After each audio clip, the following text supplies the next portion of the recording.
hoy nos acompaña el director del Centro Boliviano de Economía de Estudios Económicos de la CAINCO, Pablo Mendieta. Siempre un placer tenerlo. Pablo, un fuerte abrazo hasta Santa Cruz. A ver, coméntenos, Pablo, cuál es la situación allá, porque allá había dos sectores del transporte, uno que decía paro y otro que no. Buenos días. Buen día, Diego. Un gusto estar nuevamente en el programa. Y le comento que acá en Santa Cruz, por lo menos en la parte que viene de Quinto, Cuarto Anillo hacia el centro, la situación está normal. Hay menos transporte público, también hay menos transporte privado, pero no hay algún paro o algo así. Entiendo por las noticias locales de que en algunos puntos hay eventualmente bloqueos, pero creo que la situación es totalmente distinta a la que se está viviendo en La Paz, donde comprendo que la situación es más caótica y que el paro es más contundente en el ámbito de transporte. Así que acá por lo menos no he visto puntos de bloqueo, diría, entre el quinto anillo hacia el centro. ¿No? Es más, está súper fluida el transporte, pero vi en las noticias de que había algunos puntos. Bueno, sin lugar a dudas, una situación complicada a días de la Navidad, que por supuesto tiene sus propias complejidades, este tipo de fechas. Pablo, ¿cómo recibieron en el sector empresarial esta noticia de este anuncio, este decreto, que además de incrementar o de levantar en todo caso la subvención a los carburantes, incrementando así los precios de la gasolina y del diésel? También hay otro tipo de medidas que entendemos al sector empresarial no le ha caído muy bien, porque ayer, por ejemplo, el presidente de la Cámara Nacional de Industrias nos decía, esto va a afectar la continuidad laboral de muchos trabajadores y trabajadoras. Hablamos del incremento sustancial del salario mínimo nacional a 3.300 bolivianos. A ver, lo primero que hay que tomar en cuenta, y esto es fundamental, es que creo que todos sabíamos que esto iba a llegar. No es que esto nos ha pescado en curva, por decirlo coloquialmente, porque incluso la mayor parte de los candidatos hablaron de remover la subvención a los combustibles. Y desde el ámbito técnico, que es en el que yo me desempeño, yo les puedo asegurar de que no hay una forma de que continúe en la subvención, más allá de quién sea el que esté en el poder, más allá de quién hubiese sido elegido y todo lo demás.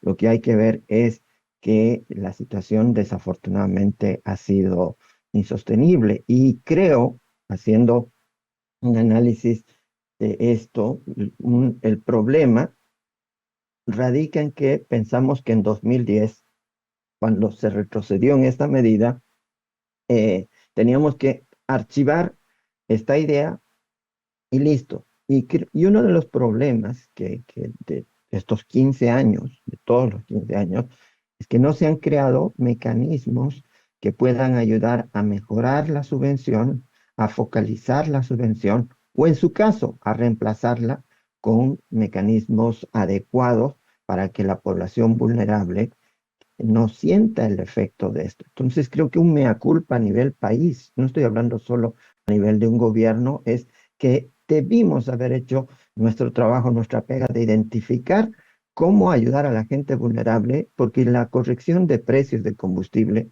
y de diésel y de todo se tenía que dar. Lamentablemente no había otra. Hemos estado quemando muchos dólares en esto y hay un dato que es fundamental, quiero señalar, es que, y a mí me queda muy grabado el 2022, porque en ese momento uno veía las cifras que teníamos de importación de combustible y las cifras de consumo interno, y había una diferencia inicial de 1.000 millones de dólares. ¿Qué significa eso? Que había 1.000 millones que el Estado boliviano estaba pagando y que se consumían afuera o si alguien hacía algo. O sea, ahí yo no puedo señalar cómo ni cuál es el mecanismo, pero es importante comprender que en la elección casi todas las plataformas dijeron, vamos a remover la subvención. Yo creo que ahí, evidentemente, la sorpresa es que llegue el día, hace 2 días,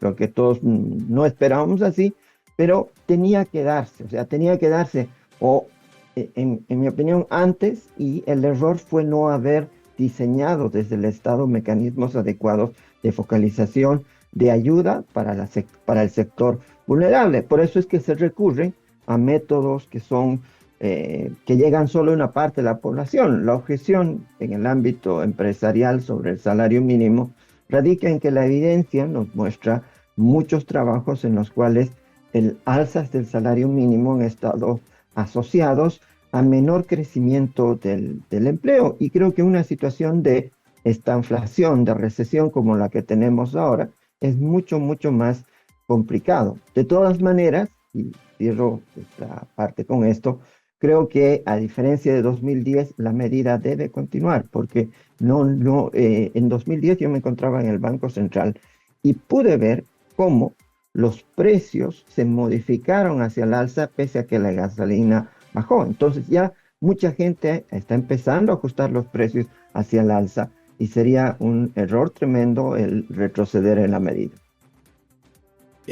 Pablo, este antecedente a lo que ocurrió también en un diciembre del 2010, sin lugar a dudas, es crucial para entender que esto ya hace rato que se venía hablando, se sabía que la subvención a los carburantes era una decisión que desangraba la economía, las reservas internacionales, lo dijeron todos, hasta el expresidente Evo Morales. Y la pregunta es el tema precios. ¿De qué manera este incremento, hablamos de un 86% en el caso del incremento de la gasolina, un 160% en el caso del diésel, que trepa a 9,10, ahí sí es mucho más dramático. Y claro, por ejemplo, ¿qué ocurría ayer acá en La Paz? El transporte costaba 2,40 y ayer decidieron subir a 5, prácticamente más del doble, casi trasladando el incremento de la gasolina al usuario final. El ministro, por su parte, decía no es correcto que se traslade esa proporción del incremento de la gasolina al usuario final, ni tampoco es correcto que el pollo, que la carne de res, que la carne de cerdo suban sustancialmente porque se han tomado otras medidas como la importación de maquinaria agrícola con cero arancel y todo aquello para que no salte directamente ese precio. Pero en la vida real sabemos que eso ocurre, pero ¿en qué proporción este incremento en el precio de los carburantes debería saltar a los precios de alimentos y transporte público? Perfecto. Aquí hay que tomar en cuenta que para calcular la transmisión de los precios de los combustibles en el resto de la cadena de valor hasta llegar a los precios al consumidor, esto va a depender de qué tan intensivos son en transporte. Entonces, en el caso y yo estuve haciendo los análisis respectivos, si solo tomamos en cuenta el precio de la gasolina, la inflación tendría que subir un punto porcentual. O sea que si estamos en 20, tendríamos que subir a 21. Pero si a eso tomamos en cuenta que el transporte, en algunos estudios que vi, implica el 30% el costo de combustible en el transporte, entonces un punto porcentual se convierte en 3 puntos porcentuales. ¿Qué significa en términos sencillos? Si estamos con una inflación de 20, en el mes de impacto esto tendría que subir a 23. Y ahí implícitamente estoy tomando en cuenta cuánto es la proporción del costo de transporte en esta actividad, que aproximadamente, y dependiendo del tipo de transporte, va entre un 30%, está en torno a un 30%. Esto es bien específico a cada tipo de transporte que hay que tomarlo en cuenta. Estos 3 puntos generarían una eventual segunda vuelta, efectos de segunda vuelta, así se llaman, en los otros precios y todo lo demás, de hasta un 8 puntos porcentuales. ¿Esto qué significa? que de aquí a un año los precios en general estarían 8 puntos porcentuales por encima de lo que habrían estado sin esto. Pero ojo, lo que estamos viviendo es una corrección de precios. ¿A qué me refiero? Los precios se están corrigiendo al alza. No es la inflación de 20 que tenemos como consecuencia del descalabro macroeconómico que estamos experimentando durante todos estos años. Ahí yo creo que va a ser fundamental, fundamental tanto en el gobierno, tanto en la sociedad civil, en los sectores, hacer un análisis lo más frío posible de esto y ver cuál es la manera en la que podemos contener el alza de precios. Yo no veo, por lo menos desde la estructura de costos, que tenga que subir en 80, en 100% las tarifas de transporte, porque la estructura de costos del transporte en general apunta a que este efecto debería ser menor. En el ámbito de alimentos, una exploración preliminar igual me mostraba, tomando en cuenta algunos ejercicios y todo, que esto tendría que ser 5 puntos porcentuales más o menos, o 5% de efecto, si quiere ponerlo en términos generales. Entonces, creo que a esto, y debo señalar un aspecto fundamental. Olvidémonos un momentito del momento en el que estamos, pero en términos de las fiestas de fin de año, pero es el mejor momento para ajustar el precio del combustible. Y me explico, el precio del combustible tiene que ajustarse al precio internacional. Si, por ejemplo, esto se ajustaba cuando el tipo de cambio estaba a 15 bolivianos, el combustible hubiese tenido que subir muchísimo. No estaríamos hablando de 6,96 el litro de especial, hubiésemos estado hablando de 12, 13, 14 bolivianos. Entonces, en términos del momento en el que el tipo de cambio está bajo, está adecuado el subirlo. Y ahora sí, retornando al ámbito de fiestas de fin de año, me parece adecuado que se lo haga en estas fechas. Y me explico por qué. En estas fechas la economía tiene una inyección por el aguinaldo, tanto en el sector formal como en el sector informal. Entonces creo que ese sirve como un colchón para soportar esta alza de precios y para aprovisionarse. Por eso es que acá en Santa Cruz, y creo que en La Paz de manera mucho más masiva, uno ha visto supermercados, mercados, que la gente estaba comprando, justamente aprovechando este amortiguador que le vamos a llamar es el aguinaldo. Entonces, efecto en los precios sí va a haber. ¿El efecto debería ser pleno? No. Y el momento es adecuado porque básicamente el tipo de cambio está bajo y eso no ha hecho que la gasolina suba a 15, sino suba a 7, 10, en los distintos precios de combustibles. Y creo que ahí el hecho de hacerlo antes de que el aguinaldo se destine a otras cosas, creo que eso puede ser como un colchón. Eso es lo que yo le puedo decir desde ese ámbito. Eh, Ahora, Pablo, este incremento en el salario mínimo nacional a 3.300 bolivianos ha sido un punto que desde el sector empresarial, por ejemplo, el mismo presidente de la CAINCO, Jean-Pierre Antelo, la misma noche decía, esto ya lo vimos en su Twitter y sabemos las limitaciones que tiene que de manera unilateral el gobierno vaya a definir un incremento sustancial en este caso, del salario mínimo nacional.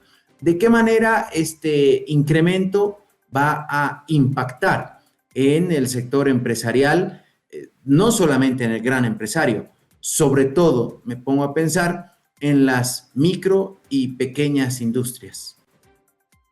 La evidencia sobre los aumentos de salario mínimo que no están respaldados por productividad o eficiencia, y hay evidencia para Bolivia, por lo menos me acuerdo de 2 estudios específicos que se han hecho, y en esos muestran que el alza del salario mínimo afecta a la creación de empleo.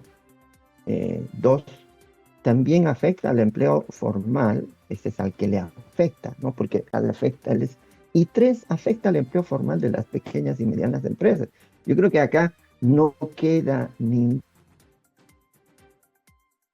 duda de que las empresas más afectadas van a ser las pequeñas, porque usualmente en las empresas medianas y grandes, los salarios están por encima del mínimo y hay muy pocas personas que están en torno al salario mínimo. Entonces, yo creo que ahí tal vez se pudo haber tomado varios puntos de estos o se pudo haber discutido antes de la medida. Creo que lo que viene a continuación es enmendar muchos de estos aspectos. ¿En qué sentido? Enmendar en términos de que es bueno de que tanto el sector empresarial, el sector de los trabajadores, el gobierno y todo, puedan concentrar cómo hacemos para preservar empleo. Porque, ojo, no estamos en una situación normal. O sea, este no es un año, ni el siguiente, no son años normales. Son años de contracción económica en las cuales uno ve caída importante de ingresos, de empleo, y eso está en las estadísticas, eso está, lo respalda todo el sistema de información estadística, y no es un año en el que uno pueda decir, bueno, yo voy a elevar 5, 10, 15, 20, porque creo que hay dos cosas que hay que tomar en cuenta. Creo que es mejor preservar el empleo que en cierta manera preservar los ingresos. Y eso hay que tomarlo en cuenta porque el empleo brinda a una persona la capacidad de estar tranquilo, seguro en cuanto a una fuente de ingreso. Y esto lamentablemente está afectando al sector formal. Yo de manera, esto ya lo digo a título personal, con mis contactos, con mis amigos, con mis colegas, con gente que conozco, sí veo cómo están ellos atravesando un momento difícil porque hay menos empleo, dada la situación de estancamiento en el que tenemos. Entonces, para resumir el punto, lo que tenemos que hacer es enmendar muchas de estas cosas y yo diría es importante mejorarlo. ¿En qué sentido? Han existido estudios, por ejemplo, de Oxfam, de la Fundación Alemana Friedrich Ebert y todo, inclusive de Fundación Milenio, en los que se han propuesto mecanismos de compensación para aquella población que no está cubierta por el salario mínimo y a la que esto no le va a llegar. Y lo que tenemos que ver es cómo preservamos a aquellas familias que son más vulnerables, aquellas que van a necesitar sí o sí un auxilio, y esto es algo desde el punto de vista ético totalmente explicable, cómo hacemos para llegar a un porcentaje muy pequeño de la población. En ese sentido, no es una política de contención de toda esta alza de precios. Decía Pablo, no, este no es un año normal, el siguiente tampoco lo será. De hecho, el año pasado ya tuvimos un incremento sustancial en los precios, es decir, venimos aguantando un proceso inflacionario que obviamente reduce nuestro poder adquisitivo, nuestro sueldo ya no vale lo que valía hace más de un año, ni en términos del tipo de cambio, es decir, en dólares lo que ganábamos ya no representa, ha reducido nuestro sueldo en dólares, pero también en poder adquisitivo en nuestro país. Y claro, cuando hablamos de carne, el kilo de carne a 86 bolivianos y que esto todavía puede subir más, decimos, caramba, ¿hasta cuándo vamos a aguantar? Y a eso conecto con lo último que usted decía. Las medidas anunciadas por el gobierno son el incremento, medidas paliativas de contención social al incremento de los carburantes son el incremento del salario mínimo a 3.300 bolivianos, el incremento de la renta dignidad de 350 a 500 bolivianos, efectivo desde el 2 de enero, el salario mínimo también desde el 2 de enero, un bono para que no quedó muy claro en algunas circunstancias, pero bueno, se entiende que es un bono para alguien que no trabaja formalmente, que tiene hijos en edad escolar, un bono de 200 bolivianos en 3 entregas bimensuales. ¿Es suficiente, Pablo? ¿Esto va a cubrir? Porque ayer hablábamos con unos analistas economistas e iban por la misma línea que usted más o menos planteaba. Este diseño del salario mínimo está cubriendo a la gente que trabaja formalmente, que es un 15% de la población. El otro 85% está por fuera de la formalidad y para ellos, ¿qué quedaría? Que ahí viene un punto y vuelvo a la afirmación que hice al inicio de la entrevista, estimado Diego, y tiene que ver con lo siguiente. Mire, tuvimos la peor crisis sanitaria en la humanidad que afectó a Bolivia y todo. Y uno de los problemas en la crisis sanitaria, en la pandemia, fue cómo distribuimos ayuda. Y en ese momento, como país, no pudimos entregar ayuda a la población vulnerable, tuvimos que hacerlo a todos. Entonces, un error durante estos años es no haber creado, como en otros países, un registro social de hogares. En el caso, por ejemplo, de varios otros países, ellos tienen ya no solo cuántos pobres hay, sino quién es pobre, quién califica para ser pobre, y las personas que quieren acudir a estas ayudas tienen formas de aplicar. Hay toda la dinámica. Hemos perdido 5 años en crear toda esta infraestructura de apoyo social. Una medida de política económica para que sea adecuada debe cumplir tres condiciones. La primera, que sea técnicamente correcta; la segunda, que sea políticamente viable; y la tercera, que sea organizacionalmente posible.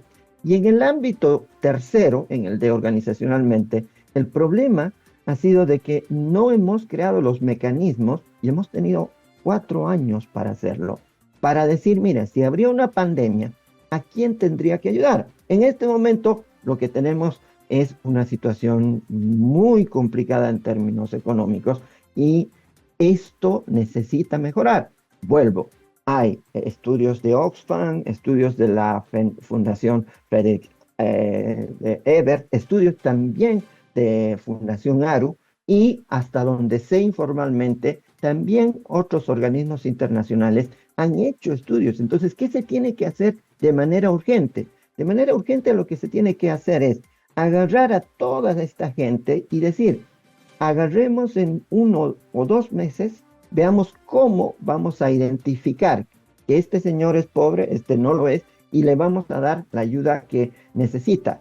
En esa línea, yo creo que las medidas tienen que ser mejoradas en todo sentido, porque no nos olvidemos de algo: el precio del combustible, el precio de la gasolina en el mundo fluctúa, sube, baja, y uno necesita establecer mecanismos de suavización, necesita ciertos mecanismos de estabilización que también tenemos que crearlos, porque los precios están fijos durante 6 meses, y de aquí a 6 meses lo más probable es que uno diga, mira, si todavía sigue la diferencia con el precio internacional, voy a tener que volver a subir. Entonces yo creo que no deberíamos quedarnos solo en este momento.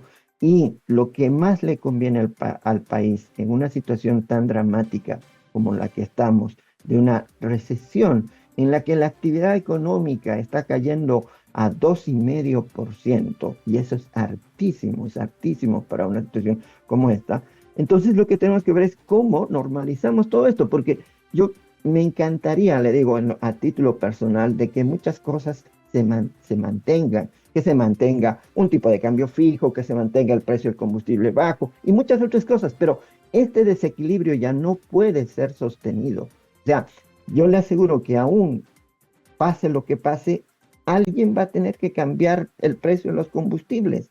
O sea, no hay forma, porque ya las fuentes de acceso a financiamiento externo para esto se han agotado y no hay la capacidad de aquello. Entonces, creo que es mejor afrontar entre todos de manera seria y con mucha visión de apertura entre todos, de apertura desde el gobierno, apertura desde la sociedad civil, apertura desde las organizaciones sociales, para ver qué hacemos hacia adelante. Yo, en mi opinión, creo que la reversión sería el peor de los mundos, porque no hay un vuelta atrás, desafortunadamente. La reversión en el tema de hidrocarburos, aunque algunos decían que de repente sí se podrían revisar los plazos para las medidas de contención, porque el nuevo precio de carburantes arrancó ayer. Pero, por ejemplo, el Juancito Pinto incrementado se verá en noviembre del 26. La renta dignidad el 2 de enero. Pero el salario mínimo será cuando se pague enero, es decir, febrero. Hasta eso sí va a haber un salto, indudablemente, de precios. De hecho, el transporte que hoy está bloqueando en la sede de gobierno, que han anunciado que esto va a trascender a carreteras. De hecho, nos llega un reporte ya de bloqueos de la carretera entre La Paz y Oruro, es justamente porque tiene que haber un ajuste de los precios. Ayer hablábamos, por ejemplo, con la directora de la terminal de La Paz y nos decía que el pasaje de La Paz a Cochabamba, que normalmente como tope tiene 106 bolivianos, se estaba ofreciendo en 400. Finalmente se los vendía en 200 bolivianos. Pero usted hacía un apunte, Pablo, y decía el precio de la gasolina y del diésel, que están indexados al petróleo y el petróleo varía sus precios conforme va el mundo moviéndose. Y eso lo sabemos. Revisando un poco cómo va el vecindario en el precio del litro de gasolina, resulta que en Chile, por ejemplo, el litro de gasolina está en $1.26, en Uruguay 1.71, en Argentina entre 0.95 y 1.18 dólares el litro, en Brasil 1.16, en Bolivia estaría ahora a $1, pero al dólar oficial, que también es un dólar, diríamos, mentiroso, porque estoy viendo ahora el referencial está en 8.67, que publica el Banco Central, y en las criptos está más o menos entre 9.97 para la venta, 10.02 para la compra. Entonces ahí todavía entre ese $1 el litro, el dólar oficial, y el dólar real, todavía hay una variación. Por lo tanto, ahí entenderíamos que también hay una especie de subvención, pero esta vez ya por el tipo de cambio. Mire, lo que sí en este momento, o sea, uno, el precio de los combustibles depende del precio de la gasolina a nivel internacional. Eso hay que tomarlo en cuenta, ¿ok? No es que el precio del petróleo en el mundo es estable, no, el precio del petróleo en el mundo ha tenido saltos muy pronunciados en su momento de $30 a 170, luego bajó a 160, entonces es un precio muy volátil que es sujeto a todo este conflicto geoeconómico y geopolítico que hay. Segundo aspecto, ya yéndonos a la parte del tipo de cambio, el tipo de cambio es el que va a traducir ese $10, $15, lo que sea, a nuestra moneda local. Y efectivamente, como usted decía, Diego, si yo en este momento tendría que tomar un precio del dólar, probablemente el precio de la gasolina no tendría que ser 6.96, sino tendría que estar por lo menos en 9.50, 10 bolivianos, 11 bolivianos.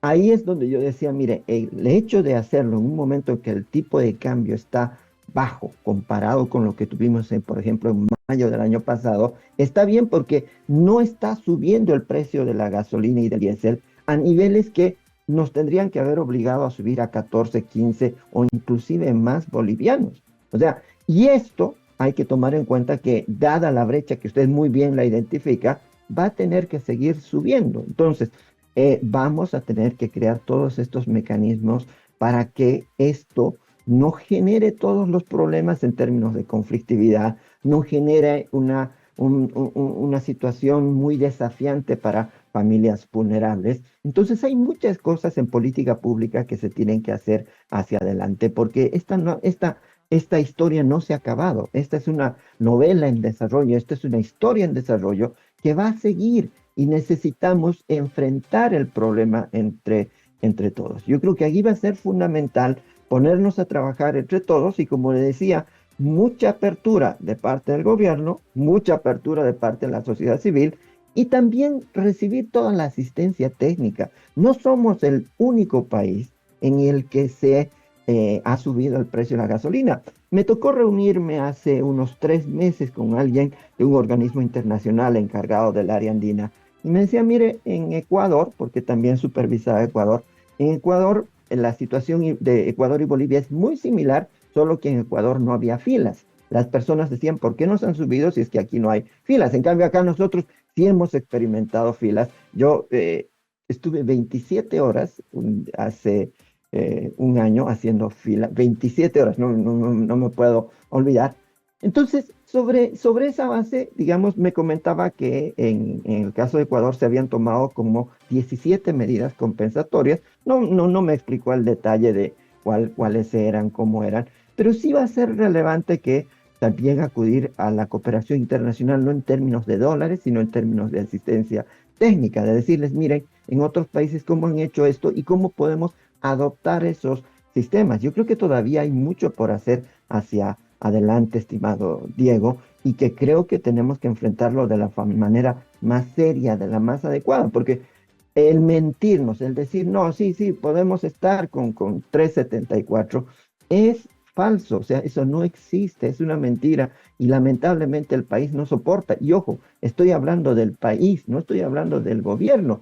Y si me preguntan, a ratos me dicen, ¿por qué lo subieron en Navidad? Yo le digo, en realidad, ¿por qué no lo subieron hace 10 años? ¿Por qué no lo subieron hace 12 años? ¿Por qué después de 2010 no se crearon mecanismos para apoyar a la gente vulnerable? O ahora, después de la pandemia, ¿por qué no se hizo lo mismo? Entonces, yo creo que ahí hay que tomar conciencia de que el país no puede. O sea, yo no. A mí, repito, a mí me encantaría tener un tipo de cambio bajo, un precio de gasolina bajo y todo lo demás, pero sé que eso no se puede. O sea, el país no tiene la capacidad de tener los 2.000 millones de dólares que se requieren para esto. No hay forma y creo que el encerrarnos en posiciones que no toman en cuenta la realidad va a ser complicado y en el ámbito del gobierno igual tiene que abrirse a nuevos mecanismos, a la cooperación internacional sobre cómo ayudar a la población vulnerable, porque esto todavía va a seguir. No es, yo, en mi opinión, dado la brecha que usted ha identificado correctamente, no es la única alza. Esto va a tener que continuar y es parte del mecanismo de fijación de precios en todo el mundo. Pablo, muchas gracias por acompañarnos esta mañana. Seguramente lo estaremos convocando al año, porque esta es nuestra última entrega de La Razón Radio del año. Entraremos en un pequeño receso, así que le agradecemos mucho, que tenga buen día y también aprovechar para desearle buenas fiestas de fin de año para usted, toda su familia y que el 2026 esperemos sea un poquito mejor que el 2025. Gracias, Pablo. Muchísimas gracias. Yo igual deseo felices fiestas y creo que es importante a todos como población recordar la razón, como dicen en otro idioma, la razón de la estación. La Navidad no es una celebración en la que uno directamente tiene que estar concentrado en regalos, sino en la razón de generosidad, en la razón de compartir. Y creo que este es el momento propicio para la solidaridad y mis mejores deseos para que aquello que va más allá de lo material esté en todas las familias bolivianas. Un abrazo a todos ustedes. Gracias, Pablo Mendieta, director del Centro Boliviano de Economía de la Cámara de Industria y Comercio de Santa Cruz, de la CAINCO.